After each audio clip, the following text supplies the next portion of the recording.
An international movement is putting significant financial pressure on Israel to end its apartheid policies and illegal occupation of Palestine.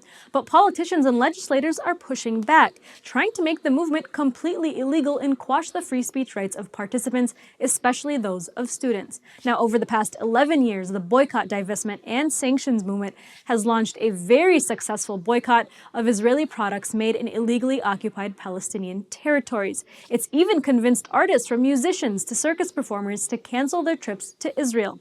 In recent years, dozens of student governments have passed resolutions urging their college campuses to divest from Israeli bonds. And while the BDS movement represents a grassroots effort to force Israel to acknowledge the human rights of the indigenous Palestinian population, political megadonors like casino magnate Sheldon Adelson and other wealthy sources tied to Hillary Clinton have opened their wallets to stop the anti-apartheid movement. The big donor money is leading to a growing number of efforts to legislate BDS out of existence. Both the United States and the UK passed bans on divestment in public sector businesses. And Israeli Prime Minister Benjamin Netanyahu called BDS a campaign to delegitimize Israel. Even so-called liberal presidential candidates like Hillary Clinton and Bernie Sanders echoed his sentiments in statements linking anti-Zionism to anti-Semitism. And now, state legislators are interceding at the local level to try to block the efforts of students on college campuses. The Students for Justice in Palestine chapter at the University of Minnesota is no stranger to this. Last year, members received disturbing threats after another campus organization called the Students Supporting Israel accused them of supporting terrorists for speaking up on behalf of a murdered, unarmed Palestinian youth. And then they approached the student government about passing a resolution urging their school to stop investing in companies that violate human rights. And in there was Israel. They might have expected similar pushback from other students, but instead, over 24 lawmakers from Minnesota's state legislature signed a letter to the university's president, Eric Kaler, opposing the resolution. And I spoke with Rula Rashid, president of that chapter at the U of M, to find out how a student resolution can prompt such a state intervention. Shortly after our interview, the group tweeted some good news. The resolution passed. Check it out. Thank you so much, Rula, for joining me today. Tell us about why your chapter of Students for Justice in Palestine is trying to get the university to divest from Israeli bonds. Yeah, so we are asking to divest not just from Israeli bonds, actually, but asking to divest from human rights violations in general, companies that violate international law and human rights violations. So we have G4S, which is a British company, Caterpillar, and Raytheon, which are American companies, and then Ilbet Systems, which is an Israeli company, or happens to be an Israeli company. So we really are stressing on the fact that we are asking to divest from, any company that's violating human rights. And this is important to us, not only as students on campus, but to see our university investing in these companies that are, killing people around the world and are not socially responsible.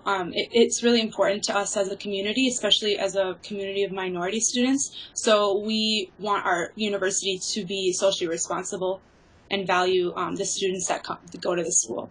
Right, and you guys are students obviously standing up to very influential industries.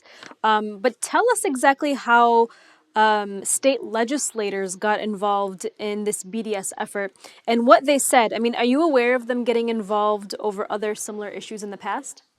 So there were 80 state legislators that signed a letter and sent it to Kaler, basically saying that Kaler needs to condemn our resolution the morning of the vote. And they specifically mentioned the morning of the vote so that our resolution would basically be voted down, which is essentially what happened. And they wrote a letter that said that these students should not be boycotting Israel. The state of Minnesota has long and something about, strong ties with Israel, and that this goes against Minnesota's values.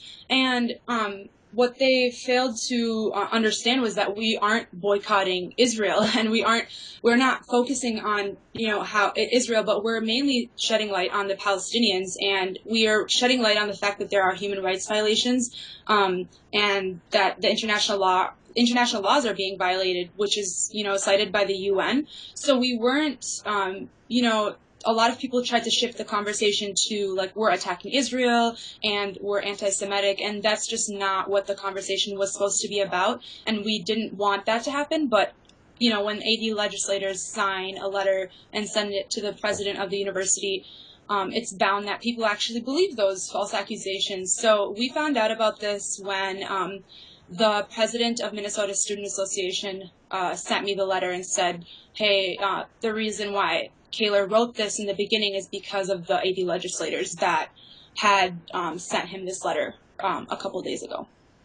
Right. There's obviously a concerted effort, especially by the Israeli lobby, to link BDS to anti-Semitism and Jew hatred. Why do you think that is? So it's really like offensive, first of all, to cry anti-Semitism when they know for a fact that this isn't anti-Semitic. Not only is it offensive to the entire community by calling human rights advocates racists, but also to the Jewish people that are advocating with us, because they're calling them self-hating Jews. And it's something to silence us. It's a tactic used to silence us and to silence advocates of not only Palestinian rights, but in general, just shedding light on Palestine and shedding light on the atrocities that are being committed in Palestine. And so the tactic that they're using is being listened to because of the fact that, especially at least in Minnesota, people aren't going to try to defend the fact that we're not being anti-Semitic if the Jewish community is saying, hey, they're being anti-Semitic, if that makes sense. So when the Jewish community said that we're being anti-Semitic, that's when our student government kind of put up their hands and said, we don't want to deal with this. We don't want to be offending any community. So they just struck both resolutions off the agenda. And this is happening nationwide, is that, the Jewish community is saying that this is anti-Semitic when they know that it's not, but it's more of a, they're trying to silence our voices. So tell me, Rula, what's next for your campus group, SJP, and how will you push back? So on Tuesday, so tomorrow actually, we are going back to student government, and we have an edited resolution. It's more of going to talking about global divestment from companies that are violating human rights. So our student government specifically told us we don't want to talk about Israel versus Palestine. We don't want to take a stance.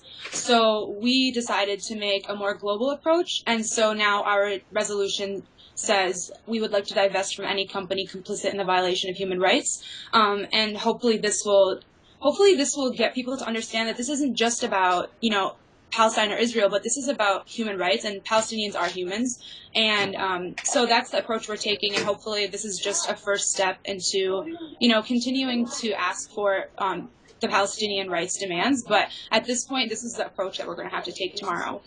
Well, thank you so much, Rula, for joining me today, and best of luck with your divestment. Thank you so much for having me.